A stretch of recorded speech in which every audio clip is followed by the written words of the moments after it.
സാധാരണ നമ്മൾ പലപ്പോഴും ചോദിക്കാറുള്ള ഒരു ചോദ്യമാണ് എന്നെക്കുറിച്ചുള്ള ദൈവത്തിൻ്റെ പ്ലാൻ എന്താണ് എന്ന്. അത് ചിലർ ചോദിക്കാൻ കാരണം ഇപ്പോൾ മുന്നോട്ട് പോകാനുള്ള ഒരു വഴിയും കാണുന്നില്ല എന്നതുകൊണ്ട് തന്നെയാണ്. വേറെ ചിലർ ചോദിക്കാൻ കാരണം ഇതുവരെ സഞ്ചരിച്ച വഴികളിലെല്ലാം നേരിട്ട കഠിനമായ പരാജയങ്ങളും തകർച്ചകളും കാരണം ഇനി ഒരു സ്റ്റെപ്പ് മുന്നോട്ട് വയ്ക്കാനായിട്ട് ഭയമാണ്. വേറെ ചിലർ ചോദിക്കാൻ കാരണം പല വഴികളും നമ്മുടെ മുമ്പിലുണ്ട്, അതുകൊണ്ട് ഇതിലേതാണ് മെച്ചപ്പെട്ടത് എന്നറിയാൻ പാടില്ലാത്തതുകൊണ്ട് ചോദിക്കുന്നു. എന്തുതന്നെയായാലും ഈ ചോദ്യം നാളെക്കുറിച്ച് അറിയുവാനുള്ള ഒരു ചോദ്യമാണ്, ഭാവി അറിയുവാനുള്ള ചോദ്യമാണ്. എല്ലാവർക്കും ഭാവി അറിയണമെന്ന് ആഗ്രഹമുണ്ട്.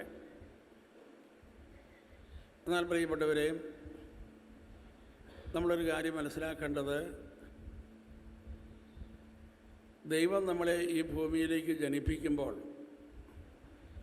വ്യക്തമായ പദ്ധതിയോടുകൂടിയാണ് ദൈവം നമ്മളെ ഈ ഭൂമിയിൽ ജനിപ്പിച്ചിരിക്കുന്നത്. യിരെമ്യാ പ്രവാചകന്റെ പുസ്തകം 29:11 നമുക്കറിയാവുന്ന വചനമാണ്. കർത്താവ് അരുളി ചെയ്യുന്നു, നിങ്ങളെക്കുറിച്ചുള്ള പദ്ധതി എൻ്റെ മനസ്സിലുണ്ട്, അത് നിങ്ങളുടെ നാശത്തിനുള്ളതല്ല, ക്ഷേമത്തിന് വേണ്ടിയുള്ളതാണ്. നിങ്ങൾക്ക് ശുഭകരമായ ഭാവിയും പ്രത്യാശയും നൽകുന്ന പദ്ധതിയാണിത്. അതുപോലെ തന്നെ എഫേസസ് 2:10 നമ്മളൊരു വചനം വായിക്കുന്നുണ്ട്. ദൈവത്തിൻ്റെ കരവേലയാണ് നാം ചെയ്യാൻ വേണ്ടി ദൈവം മുൻകൂട്ടി ഒരുക്കിയ സൽപ്രവർത്തികൾക്കായി യേശുക്രിസ്തുവിൽ സൃഷ്ടിക്കപ്പെട്ടവരാണ് നമ്മൾ ഓരോരുത്തരും. അപ്പോൾ വളരെ വ്യക്തമായ പദ്ധതിയോടുകൂടിയാണ് ദൈവം നമ്മളെ ഈ ഭൂമിയിലേക്ക് ജനിപ്പിച്ചിരിക്കുന്നത്. Price the Lord. അതുകൊണ്ട് എന്തെങ്കിലും ഒരു പ്രതിസന്ധി ഉണ്ടാകുമ്പോൾ ഉടനെ ഒരു പുതിയ പദ്ധതി അവിടെ രൂപം കൊള്ളുകയല്ല. നമ്മുടെ ഭാവി എന്ന് പറയുന്നത് ഇതുവരെയുള്ള ദൈവ പദ്ധതിയുടെ തുടർച്ചയാണ്. Price the Lord. Praise the Lord. അപ്പോൾ അതുകൊണ്ട് എന്നെക്കുറിച്ചുള്ള ദൈവത്തിൻ്റെ പ്ലാൻ എന്താണ് എന്ന് ചോദിക്കുന്നതിനേക്കാൾ കുറച്ചും കൂടി എളുപ്പം ഇതുവരെയുള്ള എന്നെക്കുറിച്ചുള്ള ദൈവത്തിൻ്റെ പ്ലാൻ എന്തായിരുന്നു, അത് നമ്മൾ ചോദിച്ചാൽ കുറേ വെളിപ്പെടുത്തലുകൾ നമുക്ക് ലഭിക്കും. കുറച്ചും കൂടെ വ്യക്തമായിട്ട് നമുക്ക് ചോദിക്കാവുന്ന ഒരു ചോദ്യം ഇങ്ങനെയാണ്: ഞാൻ ഈ ഭൂമിയിലേക്ക് പിറന്നു കഴിഞ്ഞ ശേഷം എൻ്റെ മുമ്പിൽ വെളിപ്പെട്ട ആദ്യത്തെ ദൈവത്തിൻ്റെ പദ്ധതി എന്താണ്? ഈ ചോദ്യം നമ്മൾ ഓരോരുത്തരും ആത്മാർത്ഥമായി ചോദിച്ചാൽ നമ്മൾ മനസ്സിലാക്കുക, നമ്മുടെ മുമ്പിൽ വെളിപ്പെട്ട ആദ്യത്തെ ദൈവ പദ്ധതി നമ്മുടെ മാതാപിതാക്കന്മാരാണ്. നമുക്കറിയാം, നമ്മളാരും തിരഞ്ഞെടുത്തതല്ല നമ്മുടെ അപ്പനെയും അമ്മയെയും. നമുക്കവിടെ യാതൊരു സ്വാതന്ത്ര്യവുമില്ല. ദൈവം തിരഞ്ഞെടുത്ത് ഇങ്ങോട്ട് തന്നതാണ്. അതുപോലെ തന്നെ നമ്മുടെ സഹോദരങ്ങൾ, അതും നമ്മൾ തിരഞ്ഞെടുത്തതല്ല. നിൻ്റെ സഹോദരൻ ആരായിരിക്കണം, നിൻ്റെ സഹോദരി ആരായിരിക്കണം, ഇവിടെ ഒന്നും നമുക്കൊരു കൈയില്ല.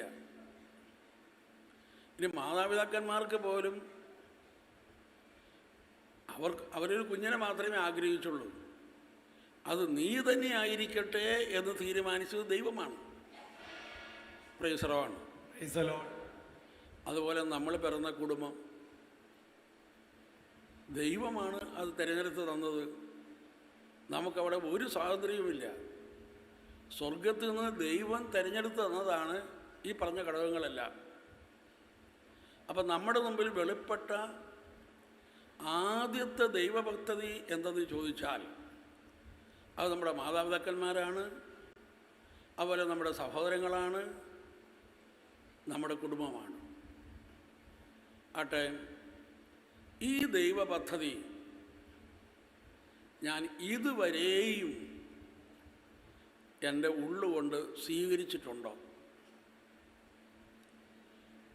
അത് സ്വീകരിച്ചാണ് അതിൻ്റെ മുകളിൽ ബാക്കിയൊക്കെ നമുക്ക് സ്വീകരിക്കാൻ പറ്റുന്നത്. അപ്പോൾ ഏറ്റവും ആദ്യം നമ്മുടെ മുമ്പിൽ പ്രത്യക്ഷപ്പെട്ട ഈ ദൈവ പദ്ധതി ഇതുവരെയായിട്ടും ഞാൻ സ്വീകരിച്ചിട്ടുണ്ടോ? ഉള്ളുകൊണ്ട് അംഗീകരിച്ചിട്ടുണ്ടോ? Praise the Lord. Praise the Lord. നമുക്കറിയാം, നമുക്കൊരു 12 വയസ്സൊക്കെ ആകുമ്പോഴാണ് നമ്മുടെ ബുദ്ധിയും ഒക്കെ ശരിക്കും വികസിക്കുന്നത്. ഒരു ആൺകുട്ടിയെ സംബന്ധിച്ചിടത്തോളം അപ്പനാകാനും ഒരു പെൺകുട്ടിയെ സംബന്ധിച്ചിടത്തോളം അമ്മയാകാനും ഒക്കെയുള്ള പക്വതയിലേക്ക് വരുന്നത് 12 വയസ്സാകുമ്പോഴാണ്. ഈ 12 വയസ്സാകുമ്പോൾ ആണ് നമ്മൾ കൂടുതലായിട്ട് കൂട്ടുകാരിലേക്ക് തിരിയുന്നത്. അതിൻ്റെ കാരണം, നമ്മുടെ മാതാപിതാക്കന്മാരിലേക്ക് നമ്മൾ നോക്കുമ്പോൾ അവർക്ക് ഇത്രയൊക്കെ തരാനുള്ളൂ എന്ന് നമുക്ക് വളരെ വ്യക്തമായിട്ട് മനസ്സിലാവും. അവരുടെ കയ്യിൽ നമുക്ക് തരാൻ ഇത്രയേ ഉള്ളൂ എന്ന് നമുക്ക് മനസ്സിലാവും. പക്ഷെ നമുക്ക് അതിനേക്കാൾ കൂടുതൽ ആവശ്യമുണ്ട്. അതുകൊണ്ട് അവർക്ക് തരാൻ കഴിയാത്തത് നമ്മളൊരു വിധത്തിൽ സ്വീകരിക്കാനായിട്ടാണ് കൂട്ടുകാരെ തേടുന്നത്.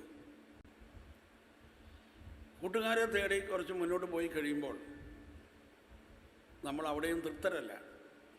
കാരണം അവർക്കും ഇത്രയൊക്കെ തരാനുള്ളൂ. അപ്പം നമ്മുടെ ഉള്ളിൽ ഒരു ജീവിത പങ്കാളിയെ തന്നെ വേണം എന്ന ആഗ്രഹത്തിലേക്ക് വരുന്നു. അങ്ങനെ ജീവിത പങ്കാളിയെ സ്വീകരിച്ചാലും അവർക്കും ഇത്രയൊക്കെ തരാൻ ഉള്ളൂ.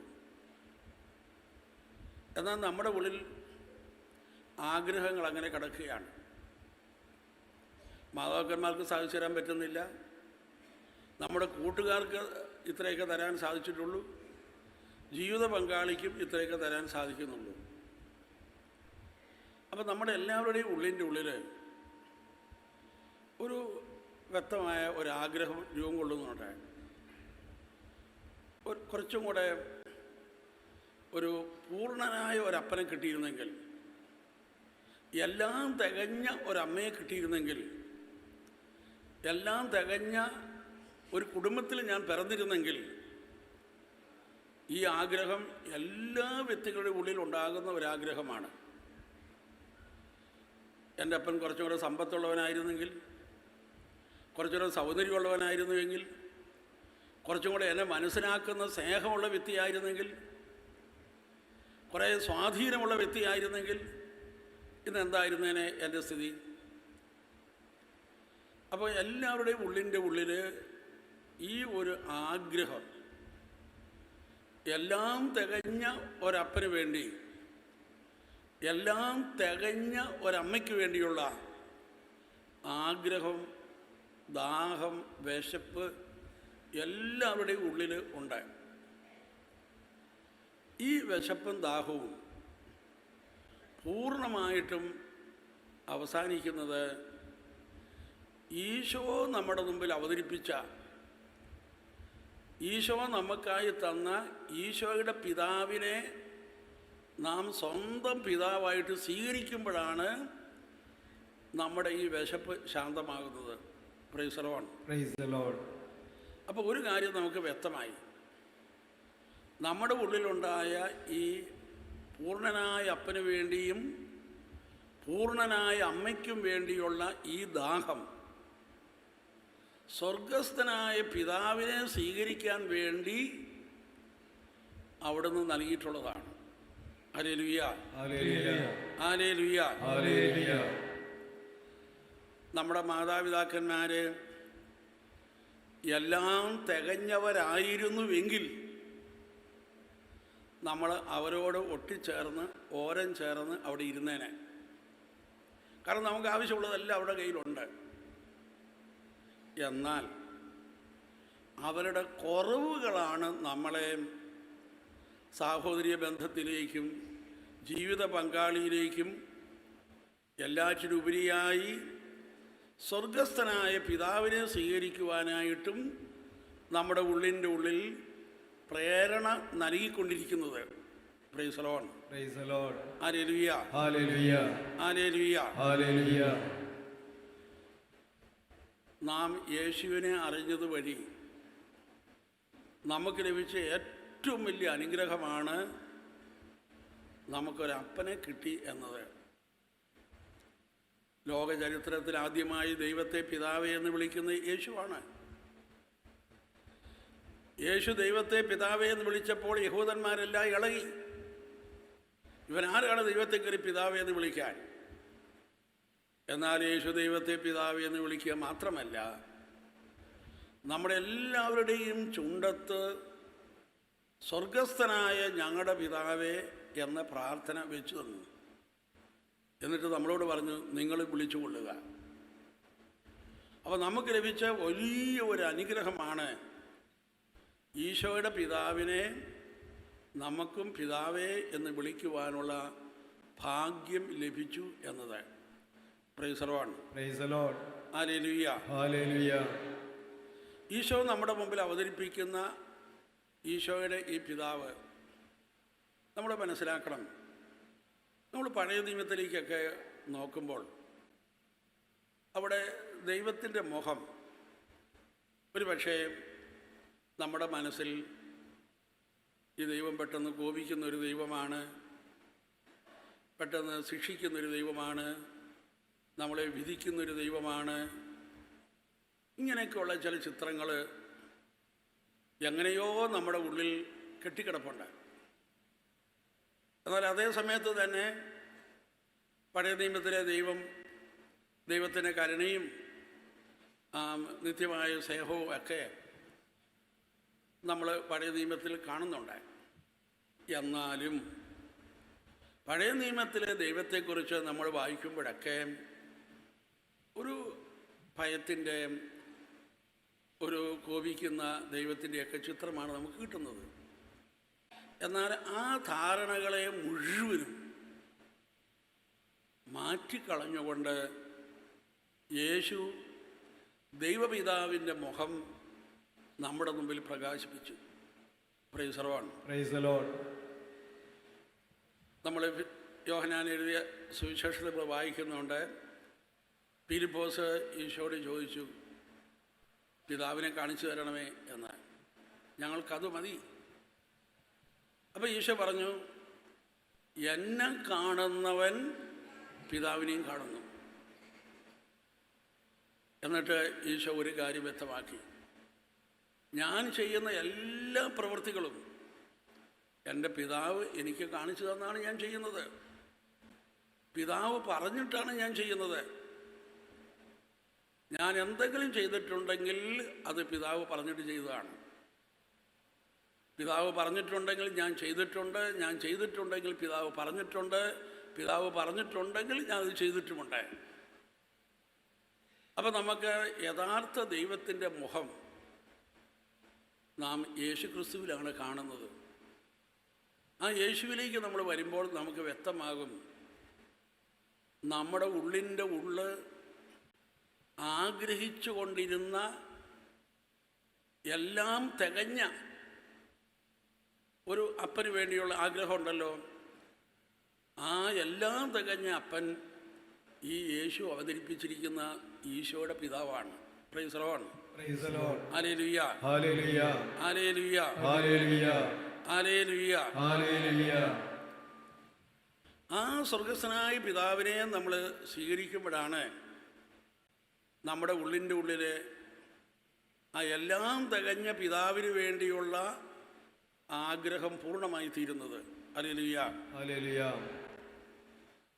ദൈവം നമ്മുടെ പിതാവാണ് എന്ന് പറയുമ്പോൾ ദൈവം വെറും ആണാണ് എന്ന അർത്ഥത്തിൽ എടുക്കരുത്.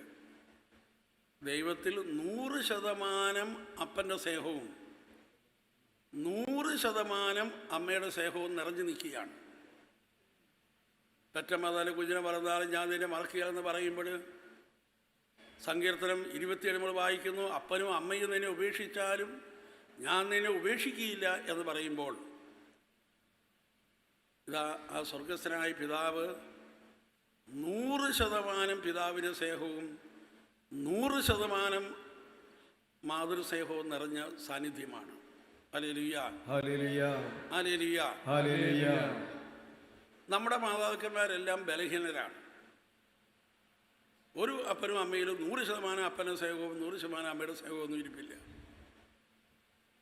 Price the Lord. Praise the Lord. പ്രിയപ്പെട്ടവരെയും, ഒരു വ്യക്തി ചിന്തിക്കുകയാണ്, എനിക്ക് എൻ്റെ മാതാപിതാക്കന്മാരിൽ നിന്ന് കാര്യമായ സ്നേഹമൊന്നും കിട്ടിയിട്ടില്ല, ഇനി ആകെപ്പാടെ കിട്ടിയിട്ടുണ്ടെങ്കിൽ വേണമെങ്കിൽ 1% കിട്ടിയിട്ടുണ്ടാവും, അത്രയേ ഉള്ളൂ. അപ്പോൾ ബാക്കി 99% കിട്ടാതെ കിടക്കുക. എന്നാൽ ഈ വ്യക്തി സ്വർഗസ്ഥനായ പിതാവിനെ സ്വീകരിച്ചു കഴിയുമ്പോഴോ അത് 100ആയി. Hallelujah, hallelujah. ഇനി വേറൊരാൾ, പുള്ളി കുറച്ച് മെച്ചപ്പെട്ട ഒരു കുടുംബത്തിലാണ് പിറന്നത്. പുള്ളിക്ക് അതുകൊണ്ട് ഒരു 99% മാതാവിൻ്റെയും അപ്പൻ്റെയും അമ്മയുടെ സ്നേഹം കിട്ടിയിട്ടുണ്ട്. പക്ഷേ എന്നാലും ഈ വ്യക്തി സ്വർഗസ്ഥനായ പിതാവിനെ സ്വീകരിച്ചു കഴിയുമ്പോൾ ആണ് 100% ആകുകയുള്ളൂ. Hallelujah, hallelujah, hallelujah, hallelujah. അപ്പം എല്ലാവരും ഈ സ്വർഗസ്ഥനായ പിതാവിനെ സ്വീകരിച്ചാണ് ആ 100% പിതൃസ്നേഹത്തിലേക്കും മാതൃസ്നേഹത്തിലേക്കും കടന്നു വരുന്നത്. ഒന്ന് കൈ ഉയർത്തി കൈയടിക്കുക.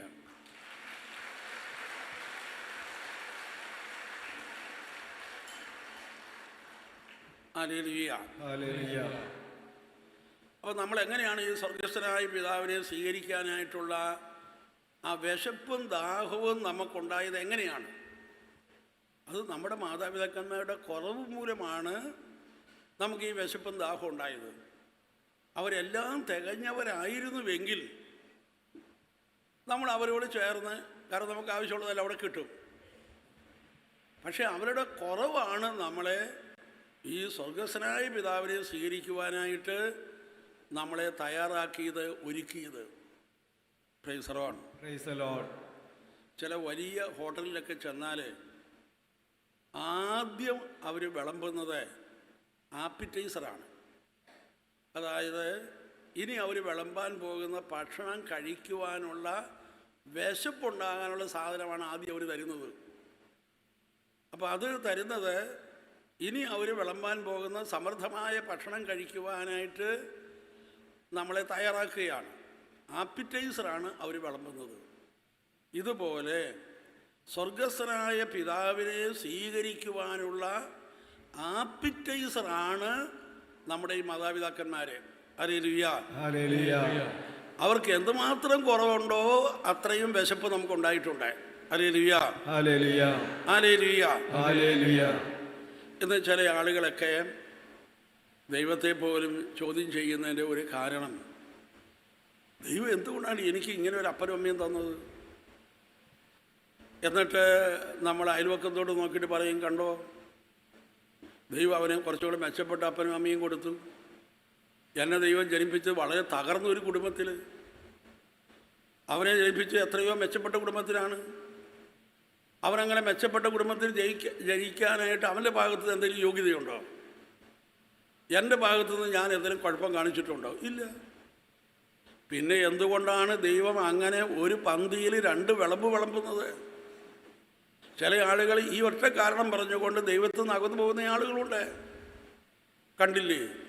ചിലരെയൊക്കെ തകർന്ന കുടുംബത്തിൽ ജനിപ്പിച്ചിരിക്കുന്നു, ചിലരെയൊക്കെ മെച്ചപ്പെട്ട കുടുംബത്തിൽ ജനിപ്പിച്ചിരിക്കുന്നു. ഇതിനെക്കുറിച്ച് എന്താ പറയാനുള്ളത്? അപ്പോൾ ഇതിൻ്റെ പേരിൽ ദൈവത്തെ നിഷേധിക്കുകയും ദൈവത്തെ ചോദ്യം ചെയ്യുകയും ചെയ്യുന്ന ആളുകളുണ്ട്. Price the Lord. എന്നാൽ ദൈവത്തിൻ്റെ പദ്ധതി ഇതാണ്, നമുക്ക് ബലഹീനരായ മാതാപിതാക്കന്മാരെ തന്നത് സ്വർഗസ്ഥനായ പിതാവിനെ സ്വീകരിക്കുവാനുള്ള വിശപ്പും ദാഹവും നമ്മുടെ ഉള്ളിൽ ഉണ്ടാക്കാനായിട്ടാണ്. Hallelujah, hallelujah. സ്വർഗസ്ഥനായ പിതാവിൻ്റെ നിഴലാണ് നമ്മുടെ മാതാപിതാക്കന്മാർ. അപ്പോൾ നമ്മൾ ആ നിഴലിൻ്റെ കീഴിലിരുന്നു കൊണ്ട് കാര്യമില്ല. നമ്മൾ ഒറിജിനിലേക്ക് വരണം. സ്വർഗസ്ഥനായ പിതാവിലേക്ക് നമ്മളെല്ലാവരും വരണം. Praise the Lord. Hallelujah, hallelujah, hallelujah. Hallelujah. പ്രിയപ്പെട്ടവരെയും ബലഹീനരായ നമ്മുടെ ഈ മാതാപിതാക്കന്മാരെ നമ്മൾ ശരിക്കും ഉള്ളുകൊണ്ട് ഇതുവരെയും സ്വീകരിച്ചിട്ടില്ല. അത് നമുക്ക് സ്വീകരിക്കാൻ കഴിയണമെങ്കിൽ നാം സ്വർഗസ്ഥനായ പിതാവിനെ കണ്ടെത്തണം. സ്വർഗസ്ഥനായ പിതാവിനെ കണ്ടെത്തി കഴിയുമ്പോഴാണ് നമുക്ക് പൂർണ്ണമായിട്ടും നമ്മുടെ അപ്പനെയും അമ്മയും അംഗീകരിക്കാൻ പറ്റുക.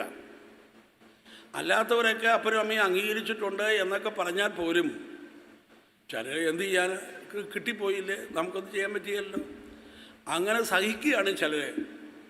യഥാർത്ഥത്തിൽ അപ്പനും അമ്മയും യഥാർത്ഥത്തിൽ സ്വീകരിക്കാൻ കഴിയണമെങ്കിൽ അവരുടെ എല്ലാ കുറവോടും കൂടി ബോധപൂർവം സ്വീകരിക്കാൻ കഴിയണമെങ്കിൽ നമ്മൾ സ്വർഗസ്ഥനായ പിതാവിനെ സ്വീകരിക്കണം.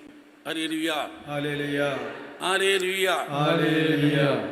ആ പിതാവിനെ സ്വീകരിച്ചു കഴിയുമ്പോൾ നമുക്ക് അപ്പനോടോ അമ്മയോട് പരിമിതികളൊക്കെ നമുക്ക് അക്സെപ്റ്റ് ചെയ്യാൻ സാധിക്കും. ദൈവം എന്തുകൊണ്ടാണ് എന്നെ ഇത്രയും കുറവുള്ള ഒരു കുടുംബത്തിൽ ജനിപ്പിച്ചത് എന്നൊക്കെ നമുക്ക് മനസ്സിലാകും. കത്തോലിക്ക സഭയിൽ ചില വിശുദ്ധന്മാരുടെ ചരിത്രം നോക്കിയാൽ കാണാൻ സാധിക്കും. അവർ പലരും മാതാപിതാക്കന്മാരുടെ സ്നേഹബോധം കിട്ടാത്തവരുണ്ട്. ചില അപ്പൻ്റെ അമ്മയെ മുഖം പോലും കണ്ടിട്ടില്ല. ചിലർക്ക് അപ്പനില്ല, ചിലർക്ക് അമ്മയില്ല. അങ്ങനെയൊക്കെയുള്ള നിരവധി വിശുദ്ധന്മാർ സഭയിലുണ്ട്. പക്ഷേ അവരിലേക്ക് നമ്മൾ അവരുടെ ചരിത്രം പഠിക്കുമ്പോൾ നമുക്ക് കാണാൻ സാധിക്കും, ആ കുറവ് അവർക്ക് സ്വർഗസ്ഥനായ പിതാവിനെ സ്വീകരിക്കുവാനും അങ്ങനെ വലിയ മിസ്റ്റിക് അനുഭവത്തിലേക്ക് കടന്നു വരാനും അത് ഇടയാക്കി എന്നതാണ്. ഒന്ന് കൈ ഉയർത്തി കൈയടിച്ച്